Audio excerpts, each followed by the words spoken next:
America won the race to the moon. That's not an opinion, that's history. In July 1969, two people stood on the moon. Americans with an American rocket, or rather, a lander in front of an American flag, while the Soviet Union sat at home and watched. 6 more landings followed. 12 people walked on the surface of the moon. Hundreds of kilograms of rock were brought back. The superiority was so complete, so clear, so humiliating for the opponent that the Soviet Union officially denied its own moon mission for decades. America won. Done. End of story. My name is Serwin and this is Mars Chronicles. Except the story isn't over. Because while America celebrated its victory, shut down its moon programs, and used the budget for other things, somewhere in Beijing, someone stood up and asked a very simple question. What exactly did they win? Maybe the person asked that while sitting down. I don't know, I wasn't there. But to answer this question, you have to understand what Apollo really was. Apollo was not an exploration program. It wasn't a scientific endeavor. It was a demonstration. A public, expensive, spectacular demonstration of American superiority in direct competition with the Soviet Union. In the middle of the Cold War, for the whole world to see. And that's exactly why it ended when the demonstration was complete. After Apollo 17 in December 1972, no human ever set foot on the moon again. Not because it had been too difficult, not because there was a lack of interest, but because the point had been proven. America had won? There was no reason to play anymore. That's a major oversimplification, because there were certainly other factors that helped bring about the end of Apollo. Domestic and foreign political turmoil, wars, and the daily madness of the early 1970s. Unfortunately, there's no room for that in this video, but what's important to know now is that it wasn't a strategic decision, just a symptom. A symptom that America saw the moon as a race and not as a resource. As a stage and not as territory. As a one-time triumph and not as a starting point. China has studied this mistake. Not superficially, not academically, but with the meticulousness of an institution that understood that the real competition did not begin in 1969, but after that. Since the early 2000s, China has been pursuing a lunar program that is fundamentally different in its structure from anything America has undertaken in recent decades. It's called Chang'e, please forgive me if I don't pronounce that correctly, named after the Chinese moon goddess, and it follows a logic that is as simple as it is consistent. First explore, then land, then bring back samples, and only then stay permanently. Step by step, mission for people. Without public drama, without political crises, without budget debates in Congress. Chang'e 1 orbited the moon in 2007. Chang'e 3 landed in 2013, the first moon landing since the Soviet Lunar 24 in 1976. Chang'e 4 landed on the far side of the moon in 2019, a feat that no one had attempted until then, because direct radio communication with Earth is not possible there. China solved the problem with a relay satellite in a halo orbit behind the moon. Chang'e 5 brought back lunar samples in 2020. Chang'e 6 landed on the far side of the moon in 2024 and brought back the first samples from there. Once again, world first. This isn't a space program that's racking up milestones. This is a space program that's building infrastructure. Speaking of lunar infrastructure, since you keep asking about the 3D printed rocket models in the comments, we've decided to offer exactly that to you. It is quite a bit of work, but as you can see behind me, the first strictly limited batch of Starships is already in production. Of course, with the Prusakor 1, which by the way is excellent for larger productions. The Starship models will be available in the shop with Flight 12. And for Artemis II, we will offer a strictly limited number of SLS rockets like this one here. We'll keep the ad short again today. And with that, back to the topic. But here's the point that's almost always missing in Western media. The rockets and the missions aren't the decisive part. What China has built in parallel over the same 2 decades is harder to photograph and harder to celebrate. But in the long run, it's more important than any single mission itself. It starts with education. Today, China produces more engineers and scientists per year than any other country in the world. Not just in absolute numbers, which isn't surprising with 1.4 billion people, but also in the strategic focus of this education: space technology, materials science, propulsion technology, and robotics. These are not random areas of focus. These are the fields you need if you want to have a permanent presence in space. Then come the supply chains. Today, China is the world's largest producer of solar cells, batteries, rare earths, and a long list of materials that are indispensable for space infrastructure. That is no coincidence either. This is the result of 2 decades of industrial policy decisions that were made and implemented with a consistency that is structurally difficult to achieve in a democracy. And finally, the time perspective. America plans in election cycles.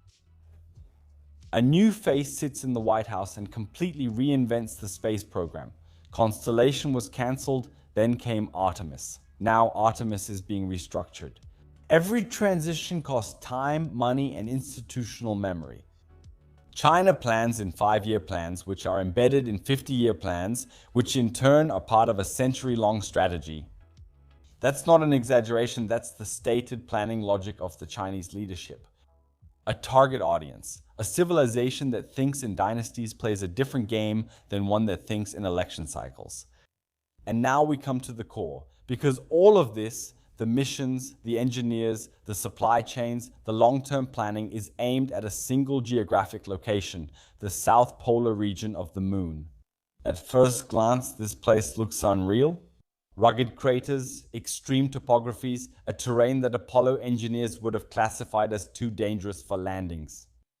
The Apollo missions all landed in the equatorial zone of the Moon. Flat, manageable, safe, but the equatorial zone lacks something that the South Pole region has. That's right, water. More precisely, water ice. Trapped in dozens of craters that haven't seen sunlight for billions of years. Permanently shadowed regions where temperatures drop below -200 degrees Celsius. Cold enough that volatile ice remains stable over geological timescales. The existence of this ice has been known for years. The Indian Chandrayaan-1 mission provided the first indications in 2008. The NASA LCROSS mission directly detected water ice in 2009 through a controlled impact. Later missions have refined the estimates. Hundreds of millions of tons of ice could be stored in the South Pole region. Hundreds of millions of tons. But water on the Moon isn't just drinking water for astronauts. That's the crucial misconception that keeps coming up in public discussions. Water on the Moon is fuel. Through electrolysis, that is, splitting water using electric current, it can be separated into hydrogen and oxygen. Liquid hydrogen and liquid oxygen are the most efficient chemical rocket fuels we know. The same combination powers the main engines of the Space Shuttle and the SLS rocket. Anyone who can produce fuel on the Moon no longer needs to bring it from Earth. And anyone who no longer has to bring it from Earth can travel further at a fraction of the previous cost. To Mars, to the asteroids, and to the outer solar system, the South Polar region of the Moon is not an area of scientific interest. It is the most strategically important place in the inner solar system. And both sides of this new race know that. There is a term from international law that is rarely mentioned in discussions about space travel, even though it describes the entire geopolitical logic of the new race to the Moon. Effective occupation, actual occupation. In classical international law, it means that whoever permanently uses, administers, and controls a territory has a stronger claim to it than someone who merely visits it. Flagneron exposed himself. He's used to the West, where infrastructure is everything. Der Weltraumvertrag makes up. 1967 explicitly states that no state can claim celestial bodies. But it was written at a time when no one seriously thought about living permanently on the Moon. It regulates visits, not settlement. It regulates state actors, not private companies. And it says nothing about what happens if a nation builds the only infrastructure in a resource-rich region, if they control the only communication channels, if they effectively decide who can use the South Pole region of the Moon and who cannot. You don't need a formal territorial claim to exercise control. It's enough to be there first and to stay, Let's take a look at how far apart the two sides actually are today. China has concrete mission objectives for the South Pole region.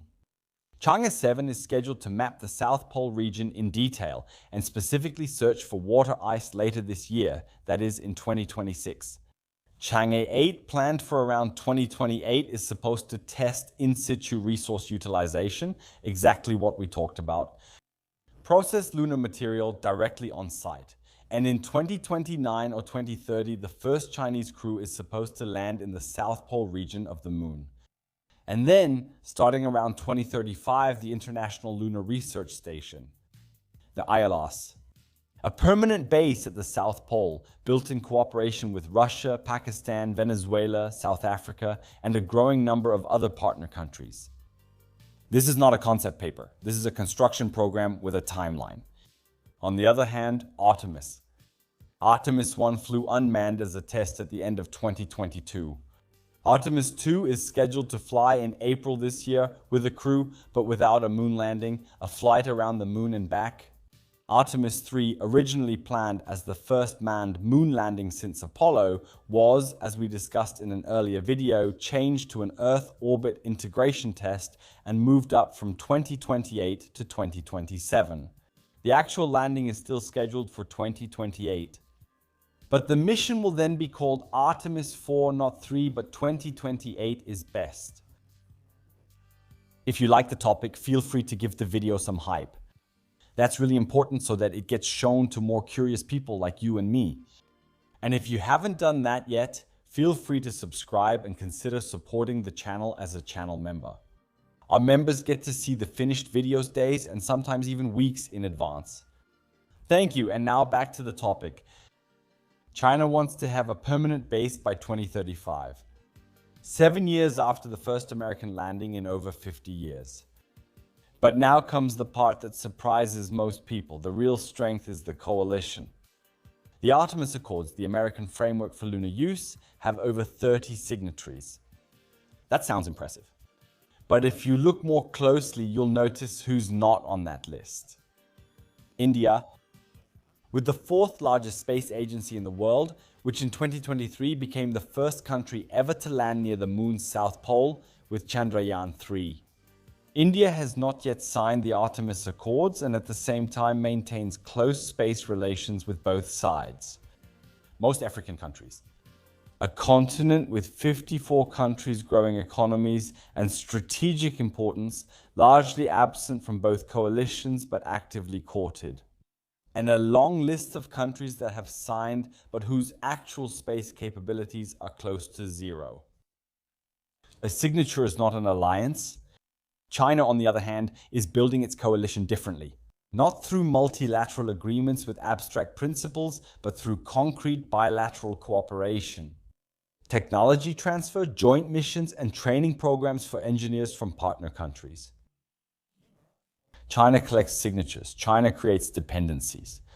The same model that it has used in Africa, Asia, and Latin America with infrastructure projects is now being applied to space.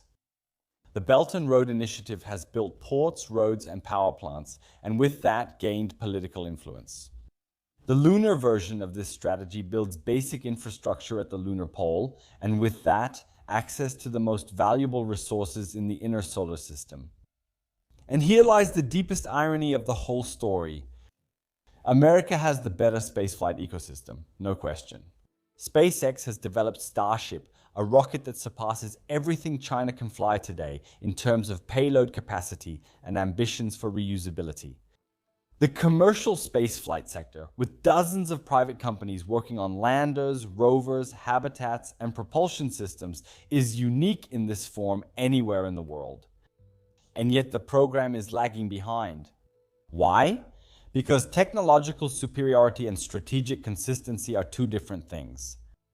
SpaceX is brilliant, but SpaceX is a company that operates based on NASA contracts. Contracts that have to be approved by Congress, that depend on political majorities, and that can be renegotiated with every change of government. The SLS program is a prime example of the opposite of strategic consistency. It's expensive because it has to be expensive. Not for technical reasons, but because it creates jobs in the right electoral districts. It's slow because speed is politically irrelevant, as long as the contracts keep coming. And it was protected for years despite all the obvious inefficiencies, because the senators and representatives from the states where it's built have enough power to block any changes. Isaac Mann has addressed it now, directly, publicly, and with a clarity that's rare in NASA's history. The new Artemis architecture is a real step in the right direction. A higher cadence, less complexity, faster progress. Of course, I'll link the video where I discuss all the changes in detail below and in the end credits. But it's still a reform within the same system. A system that is structurally designed to think in terms of decades. And that brings us to the question that can't be left out at the end of an honest analysis. Can America still win this race? The answer depends on what you mean by winning. If winning means being the first to put a person back on the moon, yes, probably. Artemis 4 in 2028 is ambitious but doable. And no Chinese astronaut will be standing there before then. If winning means being permanently present in the lunar polar region before China has built a functioning infrastructure there, that's less certain, much less certain. And if winning means having strategic control over the resources that will enable any future spaceflight beyond Earth's orbit, then the race is still completely open. But the lead that America once had no longer exists. What's missing isn't technology. What's missing is the same quality China has used to quietly and consistently build up its technology over 2 decades. The ability to think beyond the next election cycle. This is not a criticism of democracy as a system. Democracies have achieved extraordinary things throughout history. Apollo itself is the proof. But Apollo emerged under the pressure of an existential threat that overwhelmed any political resistance. The question is the Chinese presence at the lunar pole a sufficiently concrete, visible, and threat perceived as urgent to produce the same effect in Washington? Not so far. So far, it's an abstract geopolitical discussion in analytical reports that most politicians never read. With this video, I don't want to say that China is winning and America is losing. That's not how it works, neither in geopolitics nor in space. What I want to say is this: the moon won't be decided by flags. It will be decided by infrastructure, by supply chains, by cadence, by the ability not just to go there, but to stay. And in this competition, the competition that really matters, China has an advantage that doesn't come from technological superiority. It comes from the fact that China understood earlier what the game actually is. America can catch up, the tools are there, the talent is there, the political will, at least in part, is beginning to emerge. NASA's new administrator, Jared Isaacman, is making major changes. But the clock is ticking. And it doesn't sync with election cycles. My name is Serwan, and that was Mars Chronicles. Thank you for tuning in. Per aspera ad astra.